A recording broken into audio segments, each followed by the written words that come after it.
That ain't how you do that. Yeah, I get that a lot.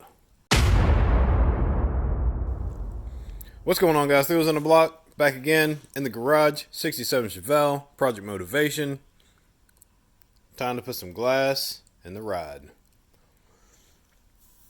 Alright, so get you caught up on where we're at with the project. We're working on finishing up the interior. I have misplaced my headliner for like 2 months. I don't know where it's at. I guess I could order another one, but I really don't want to order another brand new headliner and have two because I only have one 67 Chevelle. Anyway, went ahead and took care of this package tray back here with these speakers. And the reason I put speakers back here is because this piece that I received for the brand price of free had holes pre-cut in it. And I said, you know what? Let's do more speakers. Wasn't really planning on putting speakers back here, but they're here. And I'll put a link in the description about these speakers where you can get them. These are the only ones that I found that are 6x8 speakers that have speaker grills that will cover where the holes are at in your package tray. It's a mouthful, but anyway, I went through several brands trying to find a speaker with a speaker grill. So if you're mounting them on top like these are, you'll need a grill, and this grill covers the entire thing. And they look pretty decent. They happen to be blue, which is what I was looking for, blue or black, so they kind of complement it with the car. So I've gone through and installed clips for the trim. Make sure you do that first. Once your trim clips in all the way around, I also have a stack of spacers down here to get the approximate height that we need to mount the glass to. And you see I've got 3 stacks of spacers. I'll probably add another stack over here for a 4th stack so we get the glass in the proper position. And I'll be using the butyl tape for installation. I have urethane. However, all of this car is old school, and I'm going to keep it all old school.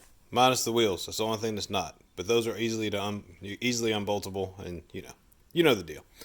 The only other exception for the old school thing is under the hood. I may go with a serpentine setup instead of the V-belts. I have V-belts on there now and they work, but sometimes I have belt issues with the power steering chirping. Which I hadn't installed power steering on this yet, but I will do that. But anyway, all old school. So that's why the butyl tape, if you're wondering, this is the way they used to do it back in the day, and this is the way this one's going to be done. I'm not going to be breaking land speed records with this car, so I'm not worried about the glass falling out. It shouldn't. It doesn't. Butyl tape lasts for a long time. The original butyl tape was in this car when I got it, and it was aged and was where I could push the glass out, but this is a 1967, and this is 2024, so that's how many years it's been. And I think at the time when I got this car, it was 2014, 2016. Wow, it's almost been 10 years. That's a really long time. Man, it's hard to believe it's been that long.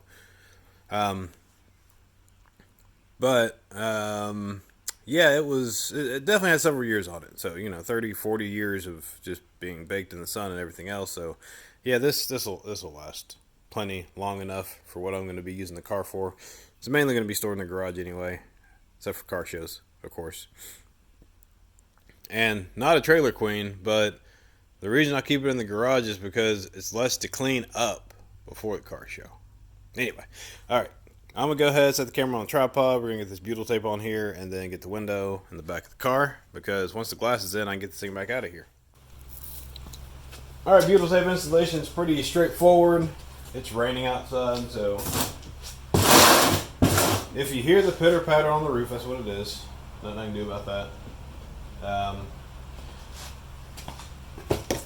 I'll put a link in the description where you pick up this butyl tape if that's what you would like to do for your installation. Yes, my hands are ashy, they're dry because I don't want any oil or grease on my hands during this process because I can transfer it to the butyl tape and make it not stick to the glass. I've already prepped this glass with some window cleaner and some wax and grease remover. So it's prepped and ready. I'm going to unroll the butyl tape. I'm going to start at the bottom with this end, and we're going to meet both of the ends together at the bottom. So we have a nice continuous seam all the way along the top to prevent any leaks. Basically why I'm doing that. This just peels apart like so. So what you'll do is put it on the glass all the way around, and then we'll install the glass in the car. Now I'm working by myself today, so I'll be using this little gadget right here. Basically, you stick it on the glass, pump a couple times, and you can pick the glass up. I'll also put a link in the description where you can get this on Amazon, because this is handy. Very good to have. It's like Mission Impossible, but in the garage.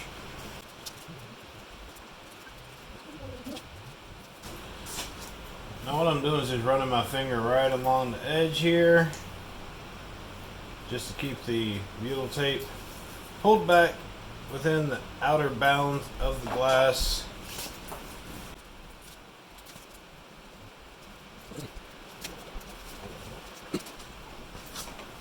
So when you get to where your butyl tape crosses over, you're going to cut your pieces as even as you can. I'm going to use a razor knife here.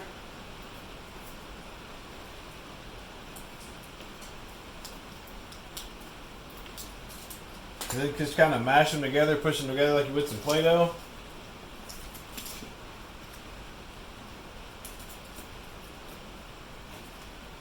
And that'll bond those together.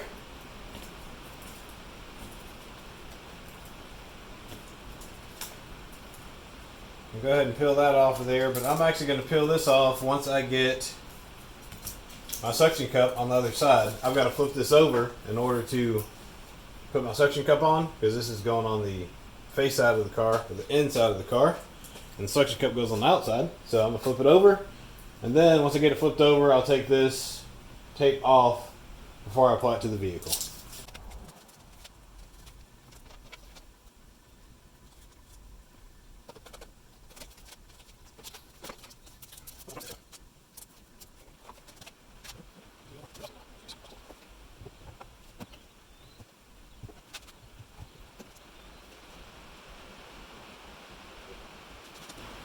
Small issue,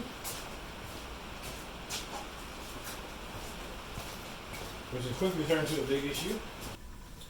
I would recommend you tape your spacers together. I did not do that, but I would recommend you tape them together. That'll make your life a lot easier. You see I'm doing that now.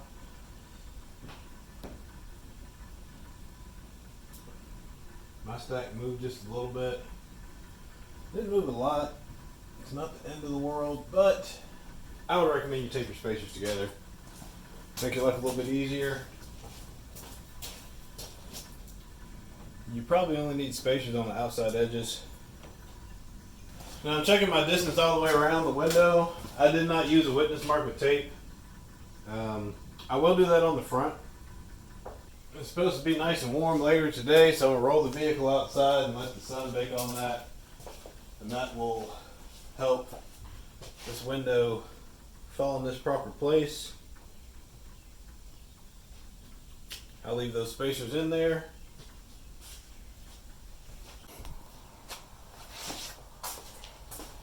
There you have it. There's the glass installed on the 67 Chevelle Project Motivation. Pretty straightforward, nothing too crazy. I recommend, if you have somebody to help you, definitely do that. If not, you're going to need one of these, because that's going to make your life a lot easier. They're not too expensive. I'll put a link in the description. My name's Erwin. This is 3 Wheels in a Block. We're giving back, but time is taken away. We'll see you soon.